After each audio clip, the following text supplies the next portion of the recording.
Speaker, আমি আপনার মাধ্যমে আজকের সংসদে আরেকটি কথা বলে যাই। 52% মানুষকে পেছনে ফেলে নতুন বাংলাদেশ রচনার কোনো চিন্তা যদি কেউ করে থাকে, সেটা কখনো সম্ভব না, কোনো দিন সম্ভব না। নাটক কম করো প্রিয়। মাননীয় স্পিকার, হাজার মানুষের আত্মত্যাগ, তার ফসল হচ্ছে আজকের এই সংসদ। এই মানুষগুলো কারা যাদের আত্মত্যাগের বিনিময়ে আমরা আজকে কেউ মন্ত্রী, কেউ এমপি, কেউ সরকারি দল, কেউ বিরোধী দল হয়ে এসে সংসদে বসেছি? মাননীয় স্পিকার, তাদের স্বপ্ন কি ছিল? তারা জানতো তাদের এই আত্মত্যাগের বিনিময়ে তারা কিন্তু কেউ মন্ত্রী হবে না, এমপিও হবে না।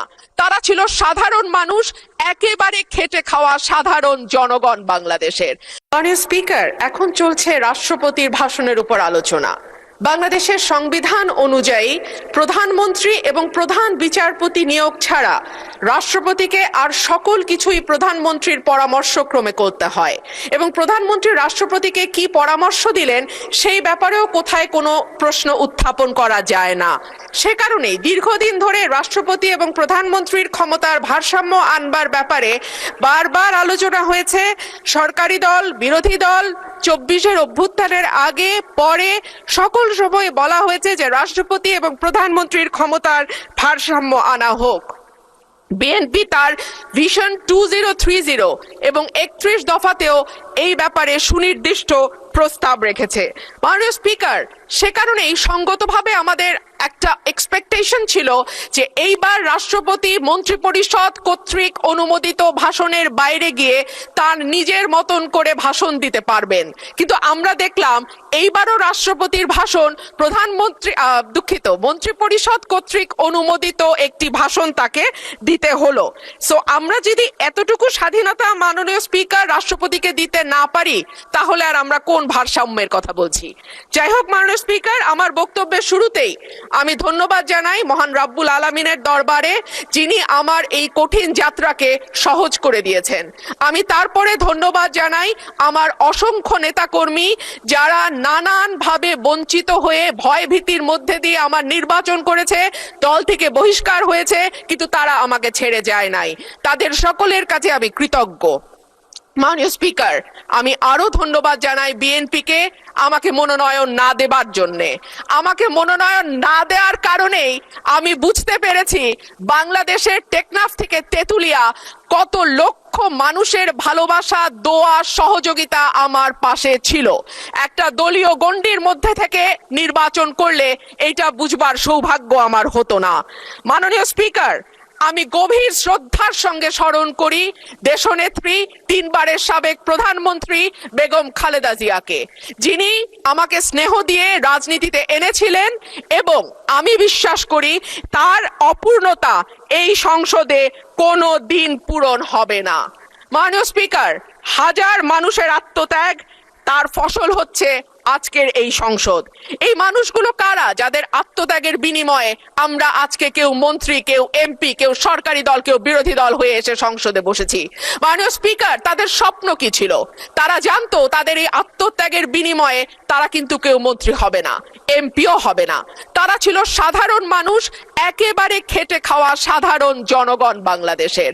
তারা একটা স্বপ্ন দেখেছিল, একটা নতুন বাংলাদেশ তৈরির স্বপ্ন, একটা নতুন রাজনীতি নির্মাণের স্বপ্ন, একটা নতুন চিন্তার জন্ম দেওয়ার স্বপ্ন, এবং সর্বোপরি সকলের জন্য যেই ভীষণ রকম বৈষম্য আমরা দেখেছি গত কয়েক বছর, সেখান থেকে মুক্ত হয়ে সকলকে নিয়ে, সকলকে একসাথে করে একটা বাংলাদেশের স্বপ্ন।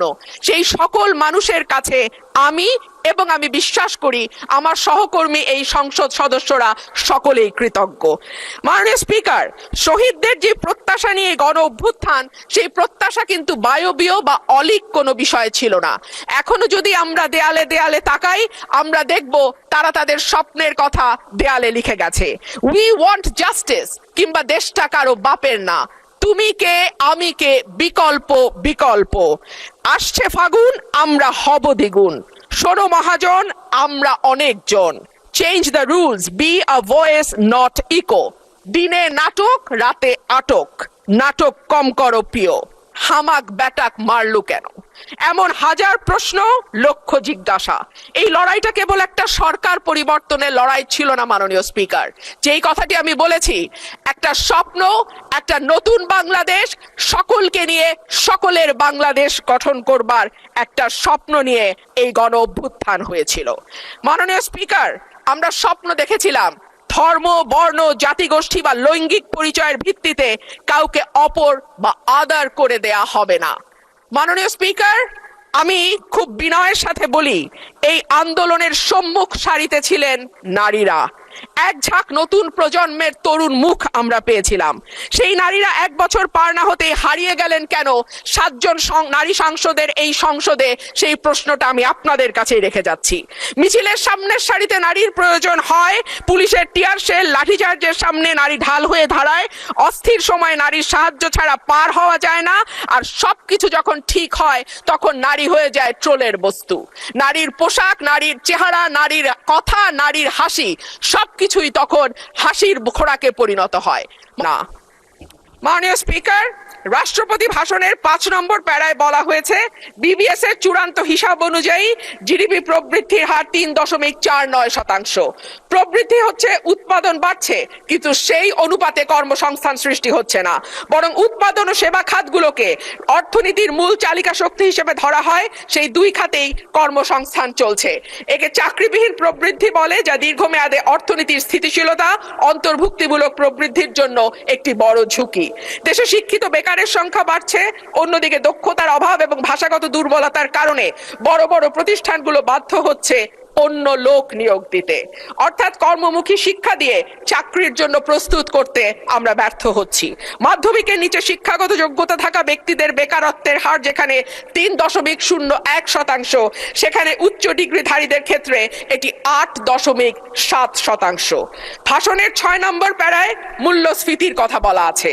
বিবিএস এর সর্বশেষ হিসাব অনুযায়ী চলতি বছরের ফেব্রুয়ারি মাসে দেশের খাদ্য মূল্যস্ফীতি দাঁড়িয়েছে 9.30%, যা গত 13 মাসের মধ্যে সর্বোচ্চ। উচ্চ খাদ্য মূল্যস্ফীতির কারণে বিশ্ব ব্যাংকের ঝুঁকিপূর্ণ দেশগুলোর লাল তালিকায় অলরেডি বাংলাদেশের নাম গেছে। এর সরাসরি প্রভাব পড়ে নিম্নবিত্ত এবং মধ্যবিত্ত মানুষের ওপর, যাদের মোট আয়ের 2/3 থেকে অর্ধেক পর্যন্ত খাবার কিনতেই চলে যায়। ক্রমাগত মূল্যস্ফীতি দারিদ্র্য বাড়ায়, পুষ্টিহীনতা তৈরি করে এবং আগামী প্রজন্মের মেধা বিকাশে সরাসরি প্রভাব রাখে। মাননীয় স্পিকার, প্যারা 7-এ রাষ্ট্রপতি 19 ফেব্রুয়ারি পর্যন্ত বৈদেশিক মুদ্রার যে রিজার্ভ, সেটা দাঁড়িয়েছে $34.78 বিলিয়ন বলে ঘোষণা করেছেন। এই বৈদেশিক মুদ্রা আয়ের প্রধান খাত হলো পোশাক রপ্তানি। এরপর আছে প্রায় 1 কোটি প্রবাসীর পাঠানো রেমিটেন্স, বৈদেশিক ঋণ, ফরেন ডিরেক্ট ইনভেস্টমেন্ট বা এফডিআই, বৈদেশিক অনুদান ইত্যাদি। একক শিল্প হিসেবে তৈরি পোশাক খাতের উপর অতিরিক্ত নির্ভরতা, বৈদেশিক ঋণ বেড়ে $113.51 বিলিয়ন হওয়া, এফডিআই এর ক্রমাবনমন ইত্যাদিকে মোকাবেলা করতে হলে রফতানি পণ্যের বহুমুখীকরণ, বিনিয়োগ বান্ধব পরিবেশ তৈরি, বিদেশে দক্ষ শ্রমশক্তি প্রেরণের কোনো বিকল্প নাই। সম্প্রতি সিপিডির সম্মানীয় ফেলো প্রফেসর মোস্তাফিজুর রহমান বলেন, ভবিষ্যতে ঋণ পরিশোধের চাপ আরো বাড়বে, তাই এখন থেকেই আয় বাড়ানোর দিকে নজর দিতে হবে।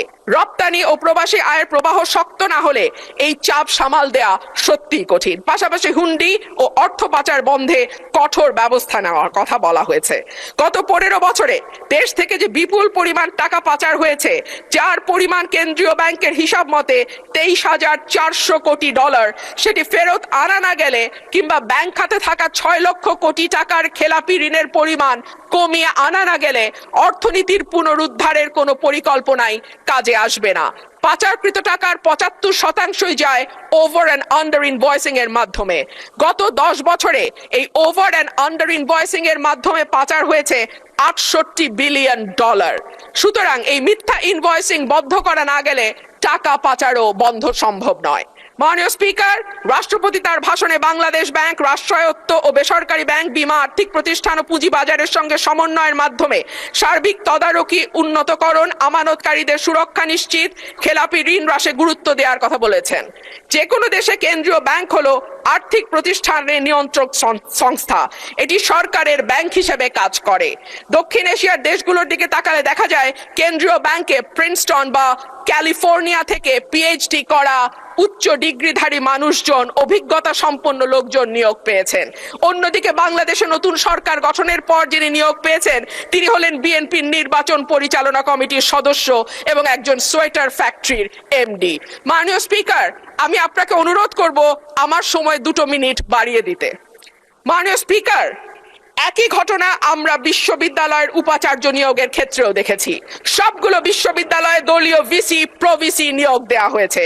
দল করা দূষণীয় কিছু নয়, কিন্তু দল না করলে যদি নিয়োগ না হয় সেটা দুর্ভাগ্যজনক। মাননীয় স্পিকার, রাষ্ট্রপতির ভাষণে উঠে এসেছে অলিগার্কিক কাঠামো ভেঙে জনগণের অংশগ্রহণ নিশ্চিত করা, বিনিয়োগ নির্ভর অর্থনীতি তৈরি করা। আশা করব আগামীতে সালমানের জায়গায় সাইফুর এসে বসবে না। আশা করব বিনিয়োগ বান্ধব পরিবেশ তখনই হবে যখন আমরা আমলাতান্ত্রিক জটিলতা কমিয়ে বিদ্যুৎ, গ্যাসের নিরবচ্ছিন্ন সরবরাহ নিশ্চিত করতে পারবো, ঘুষ দুর্নীতি কমিয়ে একটা ওয়ান স্টপ সার্ভিসের ব্যবস্থা করতে পারবো। পাতানো নির্বাচন বলতেই 14, 18, 24-এর কথা আসে মাননীয় স্পিকার, কিন্তু গত কয়েকদিন আগে পত্রিকায় যেটা স্পষ্টভাবে এসছে 2008 সালের নির্বাচন মাননীয় স্পিকার, সেটিও কোনো নিরপেক্ষ নির্বাচন ছিল না। 2008 সালের নির্বাচনেও একরকম পাতানো খেলা এবং ভেতরের নানান নকশার মাধ্যমে এক দলকে একেবারে ব্রুট মেজরিটি দিয়ে সংসদে আনা। ধন্যবাদ মাননীয় সদস্য। রাজপথের হুমকি দিচ্ছে এনসিপি, জামাত, তারা আন্দোলন সংগ্রামও করছে, কিন্তু আমার ধারণা যে এগুলি জমবে না কোনোভাবে। সংসদ বহু প্রত্যাশার সংসদ ছিল যে শেখ হাসিনা পতনের পর একটা সুন্দর একটা সংসদ হবে, যে সংসদে সরকার এবং বিরোধী দল যুক্তি তর্ক উপস্থাপন করবে এবং প্রয়োজনীয় যে তাদের কমিটমেন্ট গুলো সেগুলো বাস্তবায়ন করবে। এখন ওই যে গিট্টু লাগছে বিরোধী দল অর্থাৎ জামাত ইসলাম, এনসিপি চাই যে সংসদের বাইরে ঐক্যমত্য কমিশনের যেই সুপারিশ, যে সনদ, তার আলোকে যে গণভোট সেইভাবে বাস্তবায়ন হোক। কিন্তু এই ব্যাপারে কিভাবে বাস্তবায়ন হবে তার পদ্ধতি নিয়ে একটা অচল অবস্থা তৈরি হয়েছে। এটা সংসদে শুধু অচল অবস্থা না, রাজনৈতিকভাবে একটা অচল অবস্থা বলা যায়। এবং আগের অবস্থানে অনড় সরকারি দল এবং বিএনপি, বিরোধী দল জামাত ইসলাম এবং এনসিপি। জুলাই জাতীয় সনদের বাস্তবায়ন পদ্ধতি কি হবে তা নিয়ে একটি মুলতবি প্রস্তাবের উপর গতকাল রোববার জাতীয় সংসদে আলোচনা হলেও এই বিষয়ে কোনো ঐক্যমত্য আসতে পারেনি সরকার এবং বিরোধী দল। বিএনপি বলছে নোট অফ ডিসেন্ট সহ যেভাবে জুলাই জাতীয় সনদ সই হয়েছে সেটা তারা অক্ষরে অক্ষরে মানবে। তারা সে অনুযায়ী সংসদের নিয়মিত প্রক্রিয়ায় সংবিধান সংশোধনের কথা বলছে, অর্থাৎ তারা তাদের যে সমস্ত ভিন্ন মত আছে সেগুলি বাদে বাকি যেগুলি আছে সেগুলি তারা নিয়মিত প্রক্রিয়ায় সংবিধান সংশোধনের করবে, এই কমিটমেন্ট করছে। বিরোধী দল বলছে তারা বিদ্যমান সংবিধানের সংস্কার চায়। তো সালাউদ্দিন আহমেদ বলছে তো সংবিধান কখনো সংস্কার হয় না, রহিত হয়, স্থগিত হয় বা সংশোধন হয়, কিন্তু সংস্কার হয় না। সংবিধানের ওই জায়গাগুলো পরিবর্তন চায় যেগুলো গত 54 বছরে বারবার ফেসিবাদের জন্ম দিয়েছে। এই জন্য তারা নোট অফ ডিসেন্ট ছাড়া জুলাই সনদের মূল প্রস্তাব নোট অফ ডিসেন্টকে আমলে আনতে চায় না, মূল প্রস্তাব পূর্ণাঙ্গ বাস্তবায়নের পক্ষে। এই জন্য সংবিধান সংস্কার পরিষদের সভা প্রয়োজন বলে তারা মনে করছে। জয়নাল আবেদিন ফারুক জাতীয় জুলাই সনদ বাস্তবায়ন পদ্ধতি কি হবে তা নিয়ে আলোচনার জন্য সংসদে মুলতবি প্রস্তাব উত্থাপন করেন। প্রস্তাবের উপর সরকারি এবং বিরোধী দলের 9 জন সদস্য আলোচনায় অংশ নেন। এই সময় সভাপতিত্ব করেন স্পিকার হাফিজউদ্দিন আহমেদ। এর আগে জুলাই জাতীয় সনদের সংবিধান সম্পর্কিত প্রস্তাবগুলো বাস্তবায়নে সংবিধান সংস্কার পরিষদের সভা আহ্বান নিয়ে বুধবার বিরোধী দলের একটি মুলতবি প্রস্তাব নিয়ে আলোচনা হয়েছিল, সেদিনও কোনো সিদ্ধান্ত হয়নি। তো সব মিলায় বোঝা যাচ্ছে যে এই যে একটা অচল অবস্থা এখন, আম, কিভাবে সংবিধান সংস্কার হবে, কিভাবে জুলাই সনদের মূল বিষয়গুলো যেগুলোতে আপত্তি আছে সেগুলোর বাদ দিয়ে অন্যগুলোতে কিভাবে ঐক্যমত্য হয়ে বাস্তবায়ন হবে, পুরো বিষয়টা কিন্তু একেবারে ঝুলে গেল এবং এটা নিয়ে একটা রাজনৈতিক সংকট তৈরি হলো। এই সংকটের কিভাবে সমাধান হবে সেটা সংসদেই কি তার সমাধান মিলবে নাকি রাজপথে মিলবে? আপাতত রাজপথের হুমকি দিচ্ছে এনসিপি, জামাত, তারা আন্দোলন সংগ্রামও করছে, কিন্তু আমার ধারণা যে এগুলি জমবে না কোনোভাবেই। এই ঘন ঘন আন্দোলন এমন পর্যায়ে আসবে না যেখানে সরকার পতনের পরিস্থিতি হয়। সুতরাং ওই ঘুরে ফিরে সংসদেই আসতে হবে। সংসদেই যদি সংবিধান সংশোধন সহ বাকি জুলাইয়ের গুরুত্বপূর্ণ কিছু প্রস্তাব সেটা গ্রহণ করা যায়, এর বাদে অন্য কোনোভাবে এই জুলাই সনদের কোনো বিষয় বাস্তবায়ন হবে বলে আমার বিশ্বাস হচ্ছে না। দর্শক।